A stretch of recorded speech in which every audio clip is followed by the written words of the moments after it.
Development authority chairman Shri Tummala Babu గారికి నా హృదయపూర్వక నమస్కారాలు.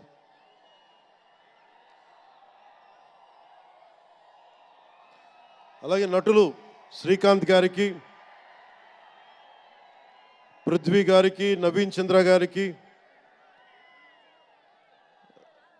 ఇదేంటిది రచ్చ రవియా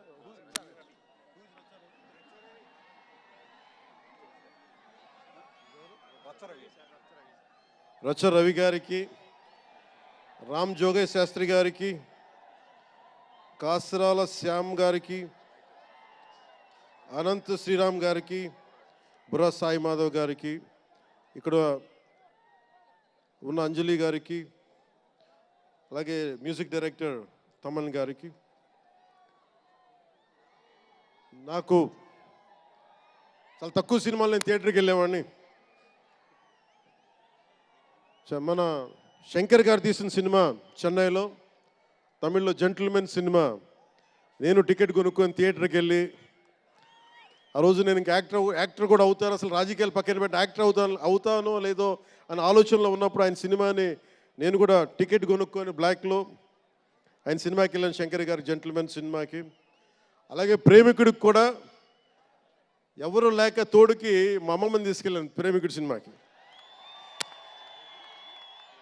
ప్రేమికుడి సినిమా అమ్మ என்ன சொல்லுவாங்க పార్టీயோடு పోయిటానే.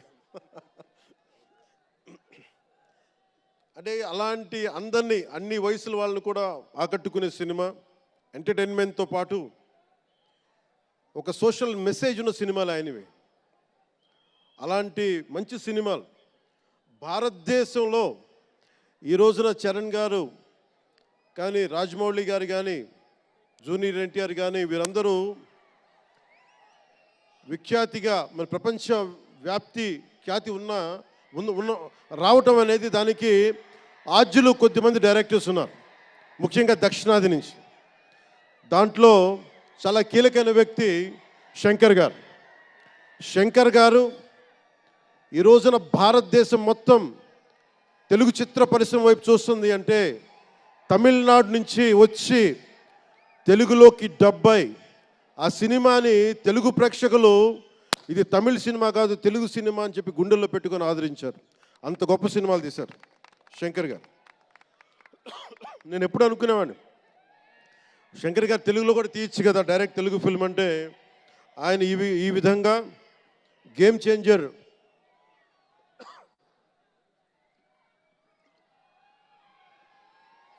చేంజర్ సినిమాని పూర్తిగా తెలుగులో తీసి మిగతా భాషల్లో డబ్ చేసే క్రమంలో రిలీజ్ చేస్తుంది. మనస్ఫూర్తిగా వారికి నా ధన్యవాదాలు.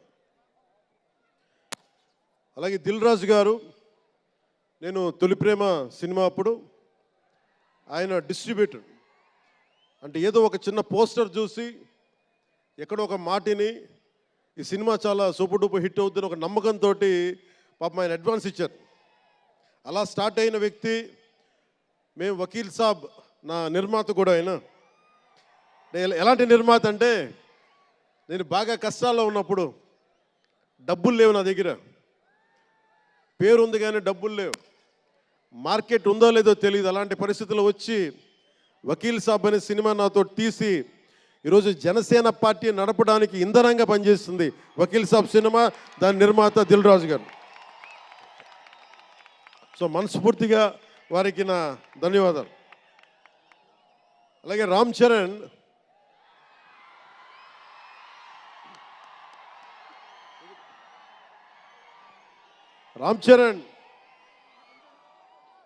అంటే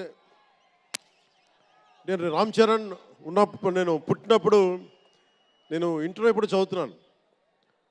ఇంటర్ చదువుతున్నప్పుడు నాకు అన్నయ్యకి అబ్బాయి పుట్టాడు అని చెప్తే ఇంట్లో నామకరణం చేశారు. నామకరణం చేసినప్పుడు మా నాన్నగారు పెట్టిన పేరు, మా ఇంట్లో అందరికీ ఆంజనేయ స్వామి పేరు రావాలి, మా ఇంటి దైవం అని. రామ్ చరణ్కి రాముడి చరణాల దగ్గర ఉండేవాడు ఎవడో హనుమంతులు, ఆంజనేయ స్వామి. నిత్యం బలం ఉండి కూడా వినయ విధేయతలతో ఉండే వ్యక్తి ఆంజనేయ స్వామి. అంటే ఎంత ఎదిగినా, ఎంత శక్తిమంతుడైనా, అణిమాది అష్టసిద్ధులున్నా తన శక్తి తను తెలియకుండా ఎదిగే కొద్దీ ఒదిగుండే ఆంజనేయ స్వామిలాగా ఇతనికి రామ్ చరణ్ అని పేరు పెట్టాలని చెప్పి మా నాన్నగారు ఆలోచన చేసి తనకి రామ్ చరణ్ అని పెట్టారు. అలాగే రామ్ చరణ్ నాకు, ఎందుకంటే నాకు చిరంజీవి గారు అన్నయ్య కాదు, పితృ సమానులు, తండ్రి సమానులు. మా వదిన నాకు మాతృమూర్తి. సో నాకు రామ్ చరణ్, నేను బాబాయ్ వీటన్నిటికంటే కూడా నాకు ఎప్పుడు ఒక తమ్ముడు.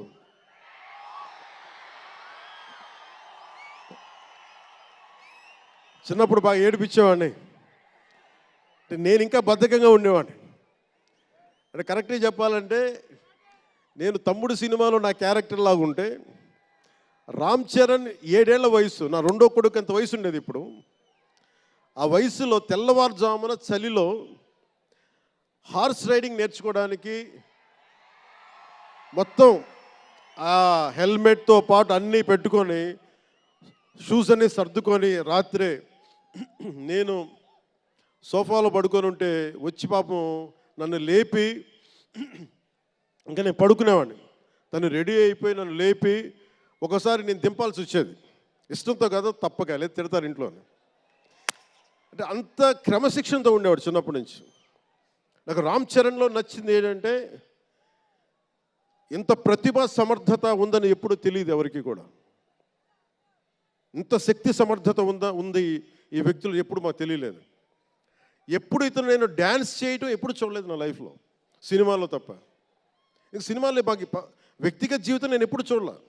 అసలు మ్యూజిక్ వేస్తే కాలు కూడా ఆడించడు, కానీ అంత అద్భుతమైన డాన్సర్. అలాగే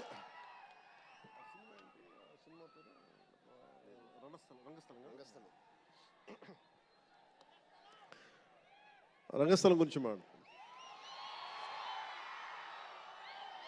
సుకుమార్ గారి డైరెక్షన్లో రంగస్థలం, నాకు నటన చూసి ఇతనికి బెస్ట్ యాక్ట్ అవార్డు రావాలని మనస్ఫూర్తిగా అనిపించింది. అంటే అంత గొప్ప పెర్ఫార్మెన్స్ చేశాడు.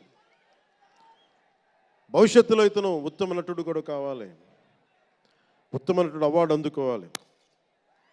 ఎందుకంటే తనకి ఇక్కడ పెరగల, ఆంధ్రాలో పెరగల, కీలకమైన సంవత్సరాలన్నీ తమిళనాడులో పెరిగాడు, కొంత హైదరాబాద్లో, తెలంగాణలో పెరిగాడు.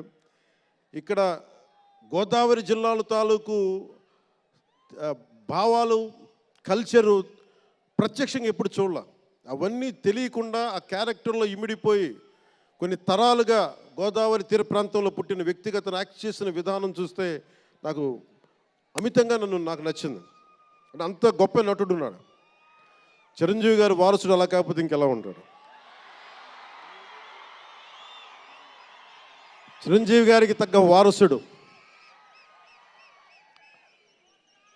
తండ్రి మెగాస్టార్ అయితే కొడుకు ఏమవుతాడు, గ్లోబల్ స్టార్ అవుతాడు.